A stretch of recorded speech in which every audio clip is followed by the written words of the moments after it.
Road আটকায় আন্দোলন কেন? জনগণের অনেক সমস্যা হচ্ছে। প্রতিনিয়ত রাজধানীর সড়কগুলোতে বিভিন্ন শ্রেণী পেশার মানুষ তাদের দাবি দাওয়া নিয়ে হাজির হন। সভা, সমাবেশ, মিছিল, অবরোধ এখন যেন নিত্যদিনের ঘটনায় পরিণত হয়েছে, যার ফলে চরম ভোগান্তিতে পড়তে হয় নগরবাসীকে। এ নিয়ে কি বলছেন নগরবাসী, চলুন জেনে আসি। এই যে জায়গা জায়গা মিটিং, মিছিল, আনন্দ উল্লাস, এই যে রাস্তাঘাট বন্ধ থাকে, এতে করে জনগণের অনেক সমস্যা হচ্ছে। আসলে যারা এই কাজগুলো করতেছে তারা কেউ জনগণের ভোগান্তির কথা চিন্তা করে না। যদি জনগণের ভোগান্তির কথা চিন্তা করতো তাহলে এরকম রাস্তাঘাট বন্ধ করে মিটিং মিছিল করতো না। রাস্তাঘাট বন্ধ করে মিটিং মিছিল না করতে দেয় তাহলে বাংলাদেশের জনগণ অন্তত পক্ষে শান্তি থাকবে। আমি ইমার্জেন্সি হাসপাতালে গেছে, যেতে পারতেছি না। এই আন্দোলনের কারণে, এর কারণে অনেক সমস্যা হইতেছে। তারা তো সাধারণ মানুষের চিন্তা ভাবনা করে না, যে তারা সাধারণ মানুষের চিন্তা ভাবনা করতো তাহলে এই হতো না। মানুষের যে মানে ভোগান্তি, মানুষের অনেক ইমার্জেন্সি কাজ থাকে, যেতে পারতেছে না এই আন্দোলনের কারণে, এর কারণে। যারা আন্দোলন করতেছে সারা সাধারণ জনগণের চিন্তা ভাবনা করে না, সরকারও এটার দিক দিয়ে ই করে না। আমাদের তো অনেকই সমস্যা। তার রাজনীতির বিষয়ে আন্দোলন যারা করে তারা তো রাস্তা অবরোধ করে। আমার একটা কাজটা যদি থাকে তখন এটা আমি কাজ করতে পারি না। সাধারণ জনগণ তাদের জন্য ভোগান্তিতে পড়ে।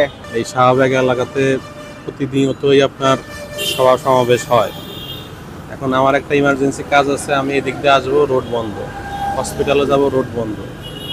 আপনার দৈনন্দিন কাজে ব্যাঘাত ঘটে। যে যার মতো যেরকম পারতেছে এই আন্দোলন, প্রতিদিনই আন্দোলন, এটা সেটা। মন চাইলে একটা কিছু দাবি নিয়ে রাস্তায় বেরোয়, রাস্তা অবরোধ, রোড অবরোধ, সব কিছু বন্ধ।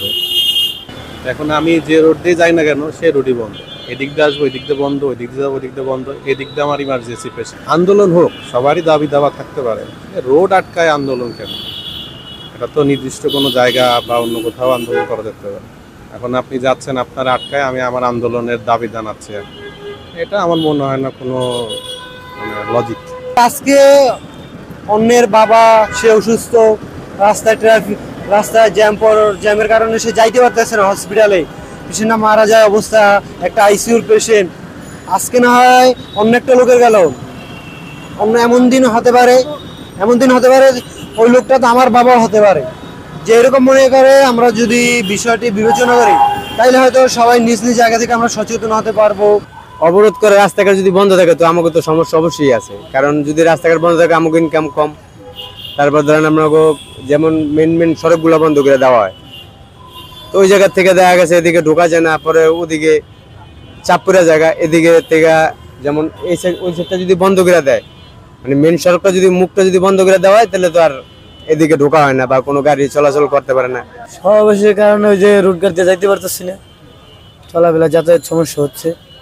যে সকল দাবিতে সভা, সমাবেশ ও রাস্তা অবরোধ করা হয় তার সমাধান করতে পারবে প্রশাসন ও নীতি নির্ধারকেরা, কিন্তু প্রতিনিয়ত ভোগান্তি বইতে হয় সাধারণ নগরবাসীকেই।